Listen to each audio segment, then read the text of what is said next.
Hello friends, सभी को राधे राधे। तो इस साल की सबसे बड़ी एकादशी आ रही है, वो है निर्जला एकादशी और ये 25 जून को पड़ रही है। तो आपको इसे कैसे करना है, चलिए मैं आपको बताती हूँ सिंपल तरीके से। तो आप अलग से एक चौकी लगा लीजिए और आपके पास अगर लाल वस्त्र हो या पीला वस्त्र हो, जैसा भी हो, आप उस पर बिछा सकते हैं। और फिर उस वस्त्र के ऊपर आप फूल अर्पित करिए। आपको यहाँ भगवान विराजमान करने हैं। आपके पास अगर चित्रपट हो तो चित्र पर विराजमान करिए, विग्रह हो तो विग्रह विराजमान करिए। और आप ये ध्यान रखिए, गणेश जी आपको जरूर विराजमान करने हैं। और फिर देखो, एक ना छोटी सी मटकी या कलश ले लीजिए, उसमें आप जल भर लीजिए और जल को सिंपल नहीं रखते हैं, इसमें कुछ मीठा मिला लीजिए और इसे ढक दीजिए कुछ मीठा रखे ऊपर। और उसके बाद इस पर एक फल रख दीजिए जो आपको दान करने हैं। और आपको फिर ना इस सब बाद में आपको इस कलश का तिलक करना है, पूजन करना है। फूलों से पूजन कर दीजिए, तिलक रोड़ी से लगा दीजिए, चंदन से लगा दीजिए, जैसा आपका भाव है। फिर आप एक पात्र लीजिए और पात्र में स्वस्तिक बनाइए, फूल अर्पित कीजिए।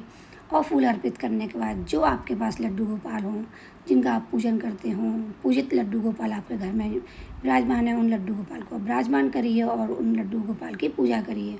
तो उन्हें आप ठंडे जल से या दूध से या दही से, जैसा भी भाव है आपका, उस भाव से उन्हें स्नान कराइए। और उसके बाद उन्हें कॉटन के वस्त्र धारण कराइए, क्योंकि बहुत गर्मी पड़ रही है।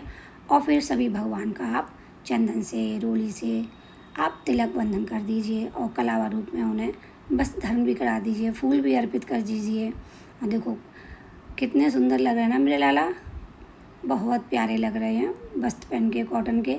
और फिर सभी प्रभु के चरणों में हमने फूल अर्पित करने हैं।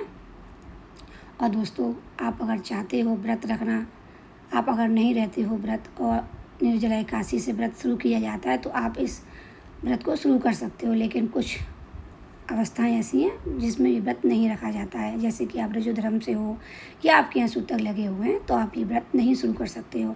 हाँ, अगर आप व्रत रह रहे हो तो आप इसका पालन कर सकते हो और प्रभु के चरणों में तुलसी दल ध्यान से लगाओ। फिर उसके बाद आरती कर दीजिए, दीप जला दीजिए। और यह दीपक ध्यान रखिए कि सुबह आप जलाओ तो शाम तक जलना चाहिए। इसको साइड से कर दीजिए और फिर आपको कथा पढ़नी है, तो हाथ में थोड़े से मीठा या तेल कुछ भी ले लीजिए और फूल ले लीजिए। और उसके बाद आपको निर्जला एकादशी की कथा भगवान के सामने बैठ के सुनानी है और पढ़नी है। उसके बाद आप भगवान के चरणों में जो आपने हाथ में लिया था फूल अर्पित कर दीजिए और भगवान से प्रार्थना करिए, अरदास करिए कि प्रभु मुझे बल देना कि मैं इस व्रत को पूर्ण कर सकूं। क्योंकि ये व्रत ना निर्जल और निराहारी रखा जाता है। और यदि आप नहीं रख सकते हैं, आप बीमार हैं, आप स्वस्थ नहीं हैं या आप प्रेग्नेंट हैं, तो आप इसमें फल या कोई पेय पदार्थ ले सकते हैं। और शाम को भी आप कुछ ना कुछ खा सकते हैं। वैसे तो ये द्वादशी को ही पूर्ण होगा। सभी को राधे राधे।